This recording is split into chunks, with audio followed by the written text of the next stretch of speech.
الرحمن نحمده ونصلي على رسوله الكريم اما بعد فاعوذ بالله من الشيطان الرجيم بسم الله الرحمن الرحيم واتموا الحج والعمرة لله فإن أحصرتم فما استيسر من الهدي ولا تهلكوا رؤوسكم حتى يبلغ الهدي محله فمن كان منكم مريضا أو به أذى من رأسه ففدية من صيام أو صدقة أو نسك فإذا أمنتم فمن تمتع بالعمرة إلى الحج فما استيسر من الهدي فمن لم يجد فصيام 3 أيام في الحج و7 إذا رجعتم تلك 10 كاملة ذلك لمن لم يكن أهله حاضر المسجد الحرام واتقوا الله واعلموا أن الله شديد العقاب صدق اللہ العظیم۔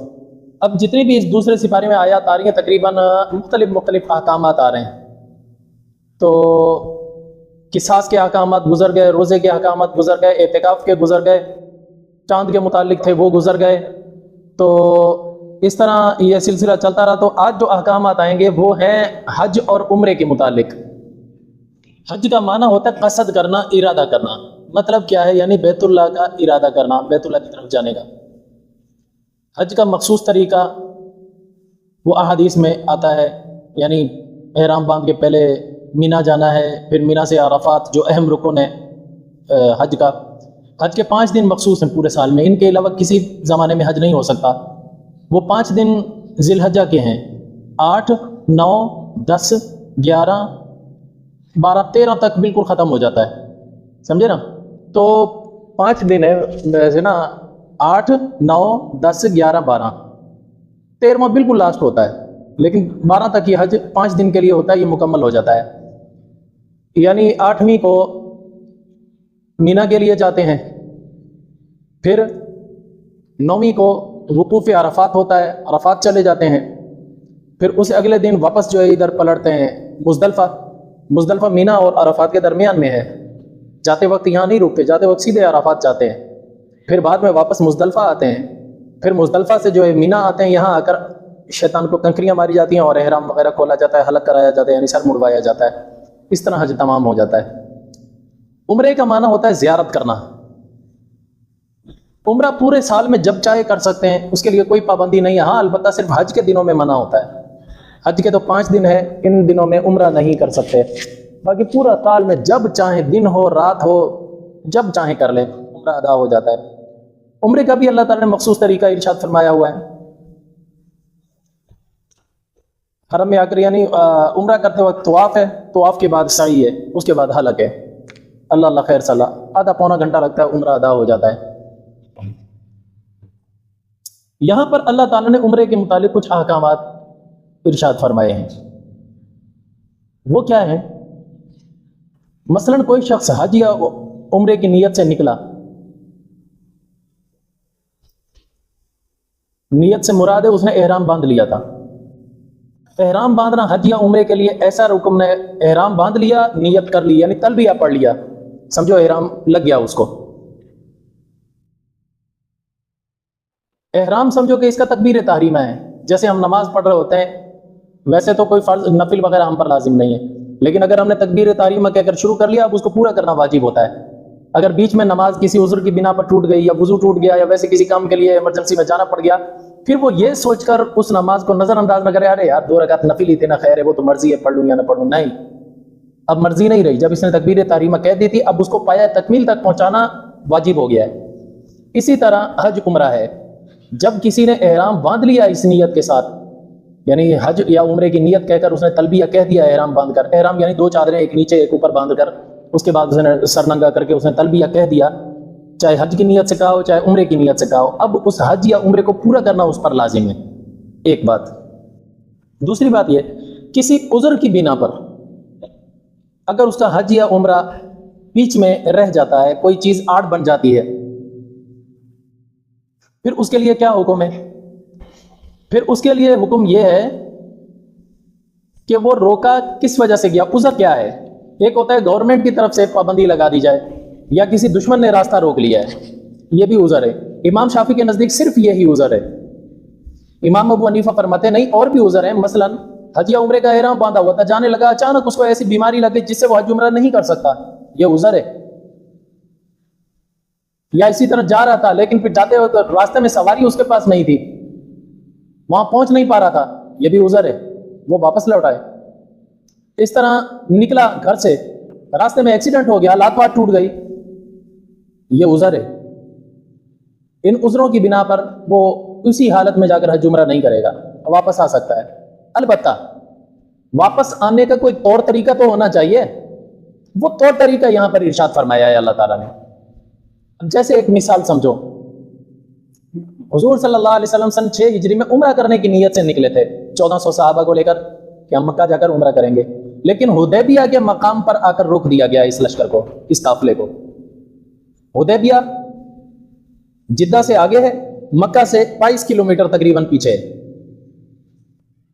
وہاں پر روک دیا گیا۔ اب حضور صلی اللہ علیہ وسلم صاحب نے بڑی کوشش کی کہ کسی طرح اجازت مل جائے ہم اپنا عمرہ پورا کریں، احرام باندھے ہوئے تھے، انہوں نے تلبیہ کہہ چکے تھے، اب اس کو پایا تکمیل تک کرنا تھا، لیکن عذر کی بنا پر کافروں نے معاہدہ کر لیا تھا، اس عذر کی بنا پر نہیں گئے تو وہیں پر احرام کھولے، وہیں پر گنج کرائی، اب وہاں سے واپس آئے۔ اب اس کا طریقہ کیا ہے اس کا؟ اگر کوئی روک دیا جائے، حج عمرہ وہ نہیں ادا کر سکا، احرام باندھ کر نکلا تھا، اب اس کے لیے کیا حکم ہے؟ تو پہلا حکم اللہ تعالیٰ نے ارشاد فرمایا، ایک بات پہلی ارشاد فرمائی، وَأَتِمُّ الْحَجَّ وَالْعُمْرَةَ لِلَّهِ، جب تم نے احرام باندھ لیا ہے حج یا عمرے کا، تو اب اس حج یا عمرے کو اللہ کی رضا کے لیے اس کو پورا کرو، یہ لازم ہو گیا۔ اب عمرہ ویسے لازم نہیں ہے کسی پر، سنت ہے، لیکن اگر کسی نے احرام باندھ لیا اب لازم ہو گیا۔ نفل اس وقت تک نفل ہوتا ہے جب تک اس کو شروع نہ کر لیا جائے، شروع کر لیا ہے تو پھر اس کو پائے تکمیل تک پہنچانا لازم ہے۔ تو میری بات یاد رکھنا، نفل جو بھی ہو اس وقت تک نفل ہے جب تک شروع نہیں کر رہے، شروع کر لیا تو اب واجب ہو گیا۔ تو اس وجہ سے اللہ تعالیٰ نے فرمایا جب تم نے شروع کر لیا ہے احرام باندھ کر، حج ہو یا عمرہ ہو، وَأَتِمُّ الْحَجَّ وَالْعُمْرَةَ لِلَّهِ، تو اب اس حج اور عمرے کو اللہ کی رضا کے لیے پورا کرو۔ دیکھو ویسے بھی اللہ تعالیٰ کہہ سکتے تھے اَتِمُّ الْحَجَّ وَالْعُمْرَةَ، اپنے حج اور عمرے کو پورا کر لینا، لیکن للہ کی قید لگا کر اللہ تعالیٰ یہ ارشاد فرما رہے ہیں، ہمیں ایک درس دے رہے ہیں کہ جو بھی نیک عمل کرو نا اللہ کی رضا کے لیے کرو، دکھاوا نہیں ہونا چاہیے، نام و نمود نہیں ہونا چاہیے۔ ہمارے یہاں کیا ہوتا ہے، جب کوئی حاجی صاحب حج کرنے کے لیے جاتا ہے تو جاتے وقت بھی ڈھول باجے جیسے پوری بارات جا رہی ہو ایسے رخصت کر رہے ہوتے ہیں، حاجی صاحب کے گلے میں ہار ڈلے ہوئے ہوتے ہیں بڑے دھوم دھام، وہ بلکہ 1-2 مہینے پہلے ہی ان کے فنکشن شروع ہو جاتے ہیں، دعوتیں شروع ہو جاتی ہیں۔ اچھا پھر جب لوٹ کر آتا ہے تب بھی ہار پڑے ہوئے ہوتے ہیں، استقبال ہو رہے ہیں، چوڑے خان بن کر آ رہے ہوتے ہیں، حاجی صاحب کا ان کو تمغہ مل چکا ہوتا ہے۔ کئی حاجیوں کو تو دیکھا گیا ان کو کوئی بھی لینے والا ریسیو کرنے والا نہیں ہوتا ایئرپورٹ پر، تو وہ خود ہی ہار خرید کر اپنے گلے میں ڈال لیتے ہیں تاکہ پتہ چلے حج کر کے آ رہے ہیں۔ یہ نام و نمود ہے، اللہ تعالیٰ اس چیز سے منع کرتا ہے۔ جب کرنا اللہ کی رضا کے لیے ہے پھر کیا اس میں دکھاوا کرنا؟ تو اس وجہ اللہ تعالیٰ فرماتے ہیں وَأَتِمُّ الْحَجَّ وَالْعُمْرَةَ لِلَّهِ، حج اور عمرے کو پورا کرو اللہ کے لیے، اگر احرام باندھ لیا تو اس کو پورا کرو۔ فَإِنْ أُحْصِرْتُمْ، اب آگے وہی بات آ گئی، اگر مثال کے طور پر تمہیں روک دیا گیا تو کیا کرنا ہے؟ تو فَمَسْتَيْسَرَ مِنَ الْهَدْيِ، تو تم پر وہ چیز لازم ہے جو کچھ تمہیں ہدی سے میسر ہے۔ مطلب کیا ہے؟ پھر اس کا ڈنڈ دینا پڑے گا، تاوان دینا پڑے گا۔ تاوان کیا ہے اس کا تاوان یہ ہے کہ قربانی کرو، دم دو، جانور ذبح کرو، بھیڑ یا بکری یا گائے یا بیل یا اونٹ یا جو یعنی بھینس، جو بھی تمہیں میسر ہے جس کی قربانی جائز ہے، وہ جانور وہاں پر اپنا قربان کرو، پھر تم اپنا حج اور عمرے کا احرام کھولنا، ورنہ نہیں۔ اچھا احرام کھولنے کا طریقہ کیا ہوگا؟ اللہ تعالیٰ فرماتے ہیں وَلَا تَحْلِقُوا رُؤُوسَكُمْ، اس وقت تک ٹینڈ نہیں کرانا، گنجے نہیں ہونا۔ کب تک؟ حَتَّى يَبْلُغَ الْهَدْيُ مَحِلَّهُ، یہاں تک کہ تمہاری قربانی کا جانور جب تک اپنے محل تک نہ پہنچ جائے، یعنی قربانی گاہ تک نہ پہنچ جائے۔ قربانی کہاں کرنی ہے؟ پہلے مسئلہ سمجھو۔ مثال کے طور پر کوئی شخص یہاں سے حج کرنے کے لیے جا رہا تھا یا عمرہ کرنے کے لیے جا رہا تھا، کسی عارضے کے سبب نہیں جا سکا، اس نے احرام باندھا ہوا تھا، تلبیہ پڑھ لیا تھا، ایئرپورٹ پر اس کو روک دیا گیا، یا اس کے جو کاغذات تھے وہ کمپلیٹ نہیں تھے، یا کوئی بھی تھا دستاویز وغیرہ اس کی مکمل نہیں تھی، اس کو ریجیکٹ کر دیا گیا۔ کوئی بھی صورت بن سکتی ہے کہ حکومت نے روکا، یا اس کو خود کو کوئی بیماری لگ گئی، یا ایکسیڈنٹ ہو گیا، کوئی بھی چیز ہو گئی، رک گیا۔ اب وہ کیا کرے؟ احرام کیسے کھولے؟ بس احرام کھول دے گنجا ہو جائے؟ کہتے ہیں نہیں، اس کو چاہیے کہ وہ یہاں سے فون کرے اپنے کسی سعودی عرب میں جاننے والے کو، بھائی میری طرف سے کوئی جانور خرید، میں تجھے پیسے بھیج رہا ہوں اس کے، وہ جانور فلاں دن فلاں وقت میں لے جا کر مینا میں لے جا کر اس کو ذبح کر دے، یعنی حدود حرم میں کہیں پہ بھی ذبح کر دے۔ تو وہاں پر حدود حرم میں جو قربانی گاہ بنی ہوئی وہ مینا بنی ہوئی ہے، تو مینا کے علاقے میں اس قربانی کے جانور کو پہنچا دے۔ جیسے وہ پہنچا دے گا وہاں پر، پھر یہ آزاد ہے، پھر یہ اپنی ٹینٹ بھی کرا لے گا، احرام بھی اپنا کھول دے گا، پھر سلے ہوئے کپڑے پہن سکتا ہے۔ اور جب تک اس نے احرام باندھا ہوا ہے تب تک وہ بیوی کے قریب نہیں جا سکتا، خوشبو نہیں لگا سکتا، اپنے بال نہیں جسم کا کوئی اکھاڑ سکتا، یعنی کنگھی نہیں کر سکتا، یہاں تک کہ جوں تک نہیں مار سکتا، خوشبو نہیں لگا سکتا، بہت ساری اس کے اوپر پابندیاں لگی ہوئی ہیں جو یعنی حج عمرے کے احرام میں لگتی ہیں، وہ سب اس کے اوپر ہے۔ یہ کب ان چیزوں سے پاک ہوگا، ان چیزوں بری ہوگا؟ یہ تب ان چیزوں سے بری ہوگا جب اس کے قربانی کا جانور وہاں ذبح ہو جائے گا اس کے وقت مقرر پر۔ آج کل تو جدید ٹیکنالوجی کا دور ہے، وہ لائف بھی دیکھ سکتا ہے، ہاں میرا قربانی کا جانور ذبح ہو گیا۔ پہلے زمانے میں ایسا نہیں ہوتا تھا، وہ کہہ دیا جاتا تھا یار جا کر فلاں وقت میں فلاں تاریخ میں وہاں میرا جانور ذبح کر دینا۔ اب جب وہ وقت آئے گا یہ خود بخود یہاں پر احرام کھول لے گا، کیونکہ وہ ڈن ہو چکی تھی بات، بس اس کے ذمے سے بری ہو گیا یہ۔ تو وہاں پر جانور ذبح کرے پھر یہ احرام کھولے، یہ اس چیز کا ڈنڈ ہے کہ یہ وہاں پہنچ نہیں سکا، چاہے اس کو حکومت نے روکا ہو یا جس نے بھی روکا ہو۔ بات سمجھ میں آ گئی؟ پہلا مسئلہ یہ اللہ تعالیٰ نے ارشاد فرمایا، حج یا عمرے کا احرام تھا، پھر کسی نے روک دیا یا روک دیا گیا، وہاں نہیں پہنچ سکا، تو اب اس کے لیے حکم یہ وہ احرام نہ کھولے جب تک اپنا قربانی کا جانور وہاں نہ پہنچا دے۔ اچھا اب ایک بات اور سنو، امام شافعی رحمۃ اللہ علیہ فرماتے ہیں کہ قربانی کا جانور جہاں پر اس کو روکا گیا ہے وہیں پر ذبح کر دے، وہی اس کا محل ہے۔ کراچی ایئرپورٹ پر روکا گیا ہے تو وہیں پر اس کو جانور ذبح کر دے اور اپنا احرام کھول لے۔ جہاں پر بھی یعنی حادثہ پیش آیا، جہاں روکا گیا ہے وہی اس کا محل ہے۔ امام ابو حنیفہ رحمۃ اللہ علیہ فرماتے ہیں نہیں، اللہ تعالیٰ فرماتے ہیں جہاں قربانی کا تذکرہ چلا ہے نا سورہ حج میں، اس قربانی کا محل جو ہے وہ بیت العتیق ہے، یعنی حرم کا علاقہ ہے، وہاں حرم کے اندر پہنچانا لازم ہے۔ تو امام شافعی رحمۃ اللہ علیہ کہتے ہیں کہ جب حضور صلی اللہ علیہ وسلم آئے تھے حج یا عمرے کا احرام باندھ کر، وہ تو حدیبیہ میں روک دیے گئے تھے، حدیبیہ میں احرام کھول دیا گیا تھا، جہاں پر ان کے ساتھ جہاں روکا گیا وہیں پر احرام کھولا ہے، تو اس وجہ سے جہاں پر جو روکا جائے وہیں پر احرام کھولے گا۔ امام ابو حنیفہ رحمۃ اللہ علیہ اس کا جواب دیتے ہیں، فرماتے ہیں اس کی وجہ نہیں، آپ غلط کہہ رہے ہیں، جو حدیبیہ ہے وہ حرم کے علاقے میں اندر داخل ہے، وہ حدود حرم سے باہر نہیں ہے، اس وجہ سے حضور نے جو حدیبیہ میں ہی قربانی کر دی تھی اور احرام کھولا تھا تو گویا کہ حدود حرم کے اندر کیا تھا، وہ جائز ہے۔ امام شافعی یہ فرماتے تھے کہ وہ باہر ہے حدود حرم سے، امام ابو حنیفہ رحمۃ اللہ علیہ فرماتے ہیں حدود حرم کے اندر ہے۔ اب میں بتاتا ہوں، آج کل کے زمانے میں اس حدیبیہ کی جگہ کو شمسیہ کہا جاتا ہے۔ کیا کہا جاتا ہے؟ شمسیہ، باقاعدہ بورڈ لگا ہوا ہے شمسیہ، اور شمسیہ کا علاقہ حدود حرم کے اندر ہے، اس سے پہلے باہر بورڈ لگا ہوا ہوتا ہے حدود حرم شروع ہونے سے۔ تو امام ابو حنیفہ رحمۃ اللہ علیہ صحیح فرماتے ہیں یہ قربانی کا جانور حرم کے اندر ہی ذبح کرنا لازمی ہے، اگر باہر کوئی کرے گا جائز نہیں ہے۔ اللہ تعالیٰ نے یہ فرمایا وَلَا تَحْلِقُوا رُؤُوسَكُمْ حَتَّىٰ يَبْلُغَ الْهَدْيُ مَحِلَّهُ، اس وقت تک گنجے نہ ہونا، حلق نہ کرانا، حلق کرانا کہتے ہیں گنجے ہونا، ٹنڈ کرانے کو، اس وقت ٹنڈ نہ کرانا جب تک کہ تمہاری قربانی اپنی جگہ کو نہ پہنچ جائے، جگہ وہی ہے جہاں پر وہ قربان ہوگی اور حدود حرم ہے وہ۔ اچھا آگے ایک اور مسئلہ ہے، یہاں تک ایک مسئلہ کمپلیٹ ہو گیا، حج عمرے کا احرام اس وقت تک نہیں کھولنا جس کو روک دیا گیا جب تک اس کی قربانی نہ ذبح ہو گیا، یہ اس کا ڈنڈ ہے۔ اب دوسرا مسئلہ کیا ہے؟ فَمَنْ كَانَ مِنْكُمْ مَرِيضًا أَوْ بِهِ أَذًى مِّن رَأْسِهِ فَفِدْيَةٌ مِّن صِيَامٍ أَوْ صَدَقَةٍ أَوْ نُسُكٍ۔ اب ایک اور مسئلہ ہے، اگر کسی نے حج یا عمرے کا احرام باندھا ہوا تھا، اچانک وہ بہت زیادہ بیمار ہو گیا، مریض ہو گیا، بہت زیادہ مریض ہو گیا، جس کی یا اسی طرح اس کے سر میں تکلیف ہونے لگی، سر میں تکلیف سے مراد ہے اس کو جوئیں وغیرہ پڑ گئی،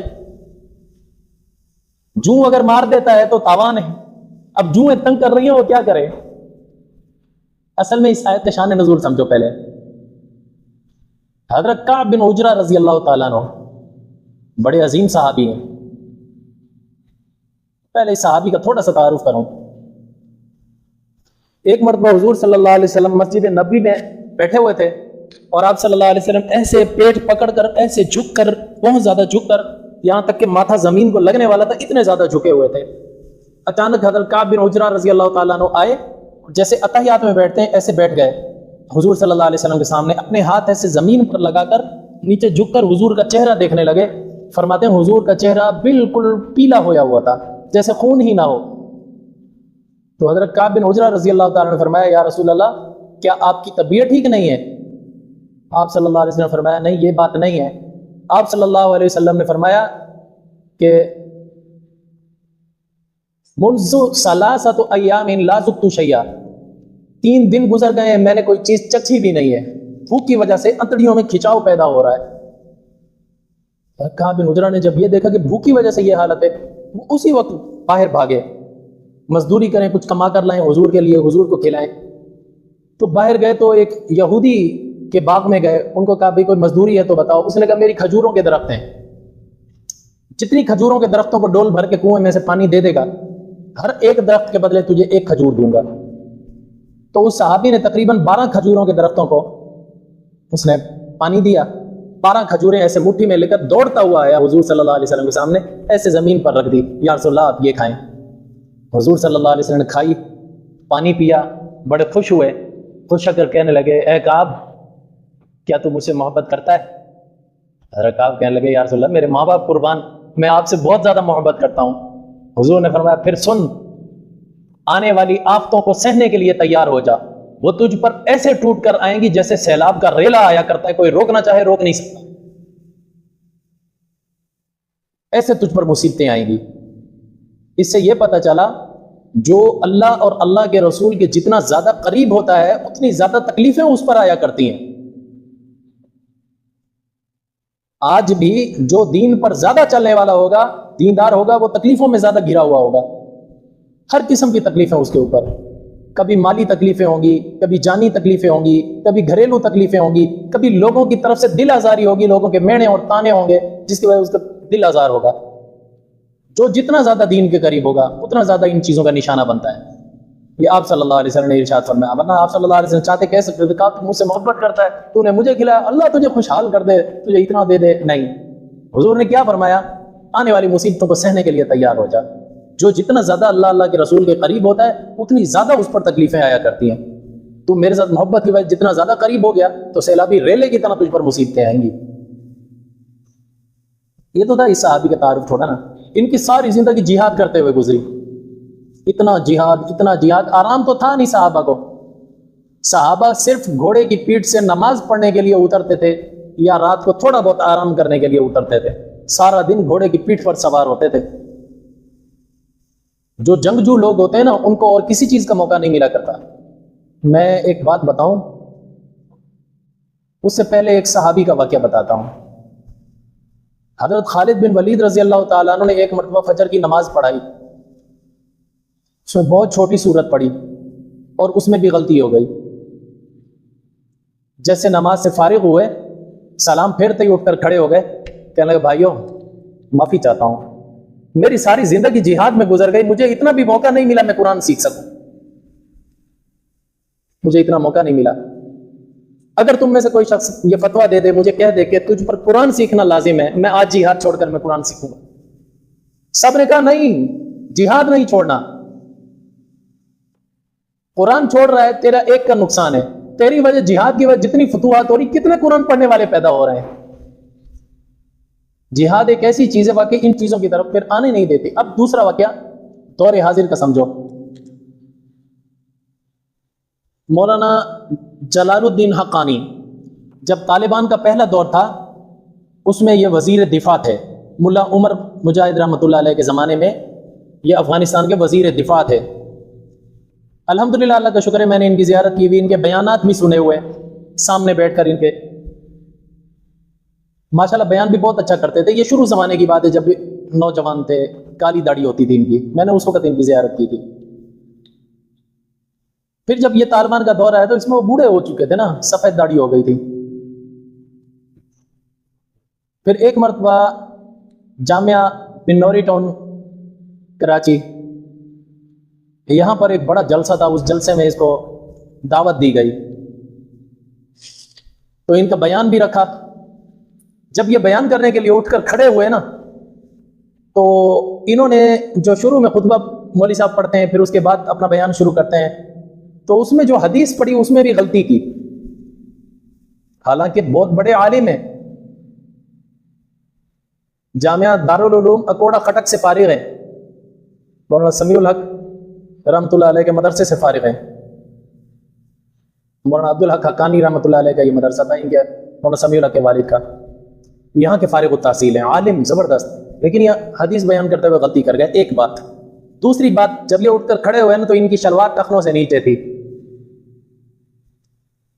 علماء نے نوٹ کیا، اب ساری تقریر میں علماء کی نظریں اس کے ٹخنوں پر، جیسے بیان ختم ہوا انہوں نے بھی بھانپ لیا کمانڈر ہے آخر، جنگ جو ہے وہ تو نظروں کو پہچان لیتا ہے. تو اس نے پہچان لیا یہ علماء کی نظریں کس چیز کو تاک رہی ہیں. جیسے بیان ختم ہوا کہنے لگے بھائیو یہ ہاتھ جوڑتا ہوں، ساری زندگی میں نے جہاد کیا، جو علم سیکھا وہ تو میں بھول گیا، کیونکہ علم تو تازہ تب رہتا ہے جب وہ چلتا رہے، سیکھنا سکھانا چلتا رہے. ہمیں تو ساری زندگی سیکھنے سکھانے کا موقع نہیں ملا، ادھر پڑھا ادھر جہاد میں چلے گئے، ساری زندگی جہاد کرتے رہے. اب یہ بھی نہیں پتا کہ کیا پڑھا ہے کیا نہیں پڑھا، وہ عمل کیسے کرنا ہے کیسے نہیں کرنا، بس جہاد جہاد یہی ہماری زندگی بن گئی. تو یعنی وہ سمجھ گیا کہ میرے ٹخنوں کو دیکھ رہے ہیں، کہہ رہے واقعی مجھ سے غلطی ہوئی، لیکن اب اس غلطی کا احساس ہو رہا ہے جب لوگ دیکھ رہے ہیں، ورنہ وہاں اس ماحول میں تو پتہ ہی نہیں چل رہا تھا، کبھی اس طرف توجہ ہی نہیں گئی تھی. اچھا ویسے بھی لمبی مونچھیں رکھنا جو ہونٹوں کے اندر آئے ہماری شریعت میں حرام ہے، ایسے نہیں رکھنی چاہیے، یہ سنت کے بالکل سراسر خلاف ہے. ناخن بڑے رکھنا ہماری شریعت میں سنت کے خلاف ہے، سمجھے نا. بھبوش بن کر رہنا، بالوں میں کنگھی نہ کرنا، ہماری شریعت میں یہ سنت کے خلاف ہے. حضور صلی اللہ علیہ وسلم فرمایا اگر بڑے بال رکھیں تو ان کی تعظیم کرو، تعظیم سے مراد ہے ان کو بنا سنوار کر رکھو، صاف ستھرا رکھو. لیکن میدان جہاد میں مجاہد کے لیے ہر چیز کی اجازت ہے. مونچھیں بھی لمبی رکھے رکھ سکتا ہے، بال لمبے رکھے رکھ سکتا ہے، کنگھی کرے نہ کرے اس کی مرضی ہے، بالوں میں چٹیاں کر لے کر سکتا ہے، ناخن لمبے رکھ لے رکھ سکتا ہے. میدان جہاد میں سب چیز کی اجازت ہے. تو اب آؤ اصل مسئلے کی طرف. یہ آیت نازل کب ہوئی، کیوں ہوئی، اب یہ بتا رہا ہوں، اب سمجھنے میں آسانی ہوگی. ایک صحابی یہی حضرت کعب بن عجرہ رضی اللہ تعالیٰ عنہ، انہوں نے حضور صلی اللہ علیہ وسلم کے ساتھ ہی جو آخری حج کیا ہے، انہوں نے احرام باندھا ہوا تھا. تو یہ آگ جلا رہے تھے کچھ کھانا وانا پکانے کے لیے، تو ایسے کر کے جھک کر جو بیٹھے ہوئے تھے نا، تو ان کے سر میں سے چوہیں گر رہی تھی. جہاد میں اتنا مگن ہوئے کہ اپنا بنانا سنوارنا بھی بھول گئے. یہ تو بندہ تب کرتا ہے نا جب فارغ ہو، آرام سے بیٹھ کر ٹی شرٹ ٹائٹ ہو کر. ہم ایک آج کل کا جدید زمانے کا اگر سفر کر لینا تو اگلی منزل پر جا کر نہ نہائے تو ہماری شکل بھبوشوں جیسی بنی ہوئی ہوتی ہے. تو وہ تو ساری زندگی ان کی جہاد میں گزری. جنگجو لوگ ہوتے ہیں نا، ان کو اپنے بنانے سنوارنے میں نہیں ہوتا، ان کو بس یہی دھن ہوتی ہے کسی طرح بس حملہ کریں اور فتح پائیں. چنگیز خان دنیا کا عظیم فاتح، بڑے فاتحین میں سے گزرا ہے نا، تاتاری. اس کے فوجی سارا دن گھوڑے پر سوار رہتے تھے، ان کو اتنا موقع بھی نہیں ملتا تھا کہ اگر پیاس لگے تو وہ اتر کر پانی پی لیں. وہ اپنے گھوڑے کی گردن پر خنجر مارتے تھے، اس میں سے جو خون نکلتا وہی پی لیتے تھے. خیر اللہ نے اسلام کو تو، مذہب اسلام میں تو یہ چیز حرام کی ہوئی ہے، لیکن البتہ اس سفر کے اندر اپنے آپ کو بنانا سنوارنا ہر کوئی بھول جاتا ہے. جنگ ایسی چیز ہے. تو وہ صحابی ساری زندگی جہاد کرتا رہا، اب آیا حج کرنے کے لیے تو سر میں سے جوئیں گر رہی تھی، کچھ آگ میں بھی گری، جوئیں مر رہی تھی. تو حضور صلی اللہ علیہ وسلم فرمایا کعب احرام باندھا ہوا ہے.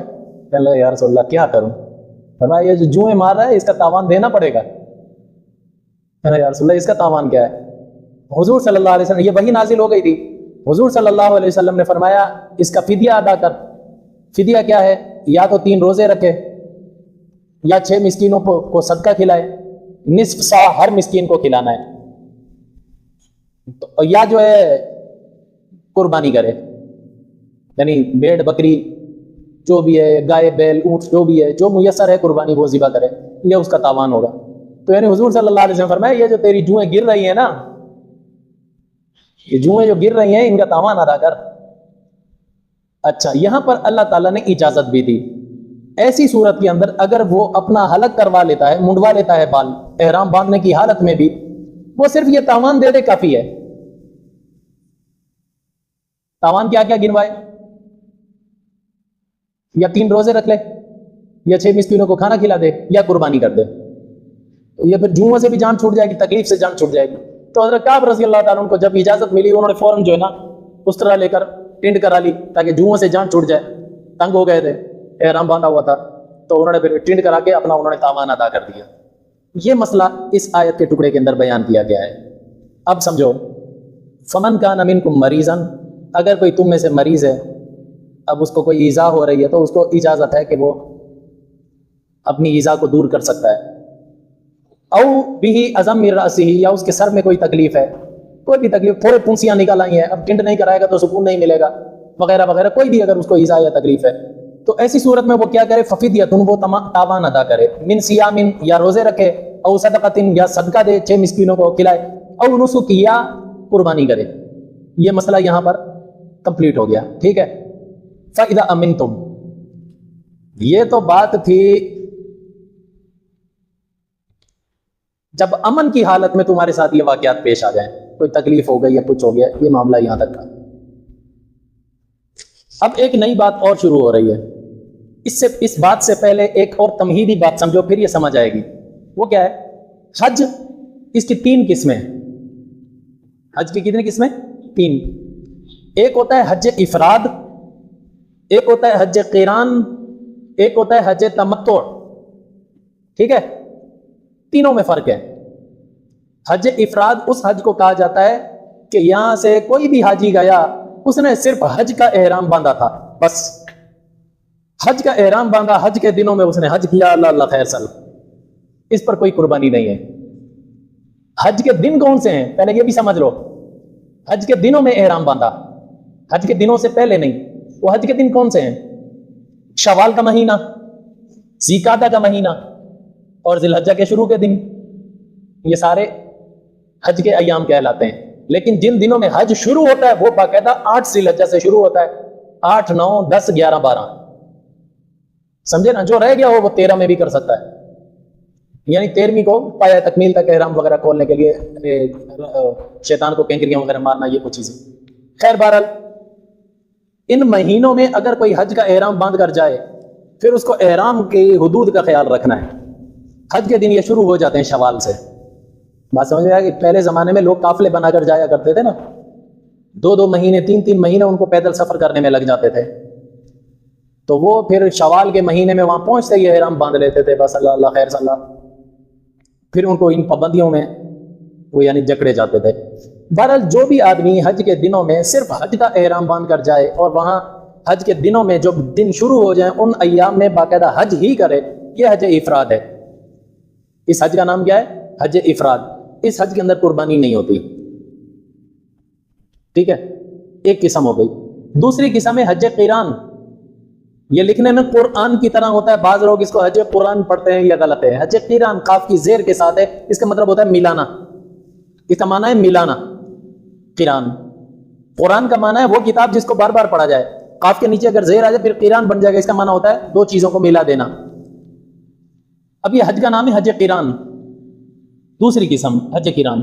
حج قران کیا ہے کہ بندہ حج اور عمرے کا دونوں کا کٹھا احرام باندھ کر نکلے، یعنی حج اور عمرے کو ایک ہی احرام باندھا اس نے، حج اور عمرے دونوں کی نیت سے۔ احرام اس نے کھولا ہی نہیں، پہلے اس نے جاتا ہی وہاں عمرہ ادا کیا، احرام نہیں کھولا، پھر اسی احرام میں حج کے دن شروع ہو گئے تو اس نے حج شروع کر دیا، یہ کہلاتا ہے قران۔ اگر کوئی شخص یہ حج قران کرتا ہے، یہ اللہ تعالیٰ نے اس کو سعادت دی ہے، 2 چیزیں اس نے اکٹھی کر لی ہیں، اب اس سعادت حاصل کرنے کا شکریہ یہ ہے کہ وہ قربانی کرے، ٹھیک ہے؟ اس کے اوپر قربانی لازم ہوگی، جب حج اپنا مکمل کر لے گا اس کے بعد یہ قربانی کرے گا۔ اگر اس کو قربانی میسر نہیں ہے، غریب ہے بیچارہ، بکری نہیں خرید سکتا، تو اب کیا کرے؟ اب وہ 10 روزے رکھے۔ وہ 10 روزے کیسے رکھنے ہیں؟ 3 روزے تو وہ حج کے دنوں میں رکھے گا، یعنی 7، 8، 9 ذی الحجہ، 3 دن ہو گئے، باقی وہ اپنا حج کرے گا، ان دنوں میں نہیں رکھے گا۔ باقی جو 7 روزے رہ گئے ہیں، اذا رجعتم، جب واپس لوٹو گے پھر رکھ لینا۔ اب واپس لوٹنے میں گنجائش ہے، چاہے وہیں مکہ میں اگر رکھنا چاہے وہیں رکھ لے، حج پورا ہو گیا، چاہے وہ اپنے گھر آ کر رکھے تو رکھ سکتا ہے، یہ اس قربانی کا بدلہ ہو جائے گا، ٹھیک ہے؟ یہ کہلاتا ہے حج قران۔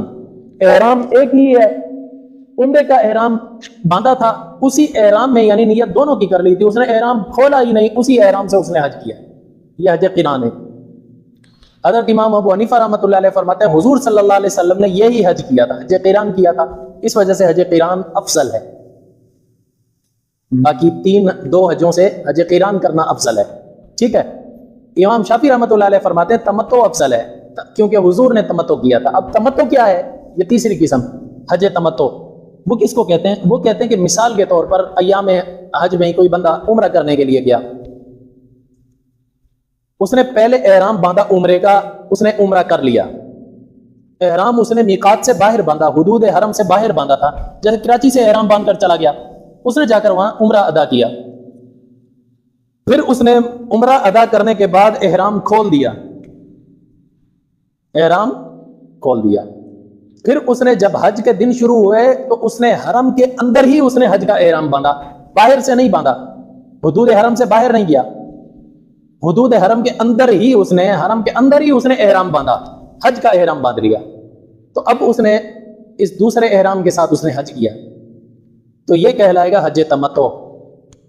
اس تمتع پر بھی شکریہ ادا کرنے کے لیے اس کو قربانی کرنا لازم ہوگی، اگر قربانی نہیں کر سکے گا تو پھر وہ 10 روزے رکھے گا، 3 روزے حج کے ذی الحجہ میں حج سے پہلے رکھ لے گا، اور باقی جو 7 روزے ہیں جب وہ لوٹے گا، چاہے وہ مکہ میں ہی اپنے ہوٹل میں لوٹ کر رکھ لے، چاہے وہ مدینہ میں جا کے رکھے، چاہے یہاں پاکستان میں آ کے رکھے، 7 روزے وہ بعد میں رکھے گا، یہ اس کی قربانی کا تاوان ہو جائے گا۔ یہ مسئلہ بیان ہوا، ٹھیک ہے۔ ایک مسئلہ اور بیان ہوا ساتھ ہی، اللہ تعالیٰ نے یہ بھی بتا دیا جو حدود حرم میں رہنے والے لوگ ہیں، جو وہیں کے مقامی لوگ ہیں، وہ صرف اور صرف حج افراد کر سکتے ہیں، قران اور تمتع ان کے لیے نہیں ہے۔ قران اور تمتع یہ صرف انہی کے لیے ہے جو آفاقی ہیں، دنیا کے اطراف میں کہیں پر بھی رہنے والے ہیں، حدود حرم سے باہر کے ہیں، وہ قران بھی کر سکتے ہیں، تمتع بھی کر سکتے ہیں، افراد بھی کر سکتے ہیں، لیکن جو حدود حرم کے رہنے والے ہیں وہ صرف افراد کریں گے، وہ تمتع اور قران نہیں کر سکتے۔ کیوں؟ آفاقی کے لیے بار بار آنا مشکل ہوتا ہے، جو وہیں کے مقامی ہیں ان کے لیے بار بار آنا مشکل تھوڑی ہے، وہ الگ سے عمرہ کریں، الگ سے حج کریں۔ بات سمجھ میں آ گئی؟ یہ سب کچھ پہلی آیت کے اندر اس میں بیان ہوا ہے۔ اب ترجمہ دیکھیں، آسانی سے سمجھ آئے گا۔ فَمَن تَمَتَّعَ بِالْعُمْرَةِ إِلَى الْحَجِّ، پر جس آدمی نے نفع اٹھایا عمرے کو حج کے ساتھ ملا کر، اب چاہے وہ حج قران ہو چاہے حج تمتع ہو، جو بھی ہو، دونوں معنی اس کے ہو سکتے ہیں، تو وہ کیا کرے؟ فَمَسْتَيْسَرَ مِنَ الْهَدْيِ، جو میسر ہے اس کو قربانی وہ ضرور کرے، یعنی قربانی کرنا لازم ہوگا۔ امام شافعی فرماتے ہیں یہ قربانی تاوان کے طور پر ہے، کہ عمرہ اس نے الگ کرنا تھا، حج اس نے الگ کرنا تھا، لیکن وہ کر نہیں سکا، اس نے اکٹھا ملا لیا، اب اس کا تاوان یہ ہے کہ وہ قربانی کرے۔ امام ابو حنیفہ فرماتے ہیں نہیں، اس نے نفع اٹھایا ہے اللہ کی نعمت سے، اب اس نعمت کا شکریہ یہ ہے کہ وہ قربانی کرے۔ اب دونوں میں فرق سمجھو، یہ میں اس وجہ سے بتلا رہا ہوں۔ امام شافعی کے نزدیک جو قربانی کرے گا وہ اس میں سے قربانی کا گوشت نہیں کھا سکے گا، کیوں؟ وہ تاوان کی قربانی ہے، تاوان کی قربانی میں سے ایک بوٹی کھانا بھی حلال نہیں ہوتا، جو قربانی بھی تاوان کے طور پر دی جائے اس میں سے ایک بوٹی کھانا بھی جائے، جیسے سر میں ایذا تھی اس نے قربانی کر دی، یا اس نے حج تمتع کر لیا، یا اس نے حج قران کر لیا۔ امام شافعی کے نزدیک یہ سب تاوان کا ہے نا، تاوان کی قربانی ہے نا، اس میں سے ایک بوٹی کھانا بھی جائز نہیں ہے اس کے لیے۔ امام ابو حنیفہ فرماتے ہیں جو سر میں ایذا کی وجہ سے کی تھی وہ تو تاوان ہے، اس میں سے نہیں کھا سکتا، لیکن جو قربانی حج قران یا تمتع کی ہے اس میں سے کھا سکتا ہے، کیوں؟ وہ تو شکرانے کی قربانی ہے، تاوان کی تھوڑی ہے۔ اس فرق کو بھی سمجھ لینا، یہ وہاں جا کر کام آئے گا، یہاں نہیں۔ بعض لوگ اس میں غلطی بھی کر جاتے ہیں، ہمارے پاکستانی نا، ان کو کئی لوگ وہاں کے مل جاتے ہیں، وہ کہتے ہیں جائز نہیں ہے، کیوں کھا رہا ہے، وہ چھوڑ دیتے ہیں یار، وہ سمجھتے ہیں شاید یہ حرام ہے ہمارے۔ پہلے وجہ کو سمجھو، وجہ یہ ہے، اس وجہ سے وہ امام شافعی والے تو نہیں کھائیں گے، ہم ہڑپ کر سکتے ہیں اگر کرنا چاہیں، ٹھیک ہے انشاءاللہ۔ اللہ تعالیٰ فرماتے فَمَن تَمَتَّعَ بِالْعُمْرَةِ إِلَى الْحَجِّ فَمَسْتَيْسَرَ مِنَ الْهَدْيِ، جو نفع حاصل کرنا چاہتا ہے عمرے کو حج کے ساتھ ملا کر، جو میسر ہو اس کو قربانی وہ ضرور کرے۔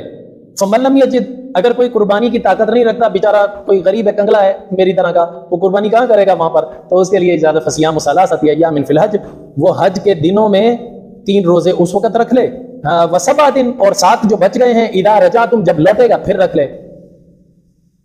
تلک عشرۃ کاملہ، یہ 10 روزے مکمل ہو جائیں گے، 3 حج سے پہلے والے اور 7 بعد والے، یہ ملائیں گے تو 10 پورے ہو جائیں گے، یہ 10 روزے اس قربانی کا بدلہ بن جائیں گے۔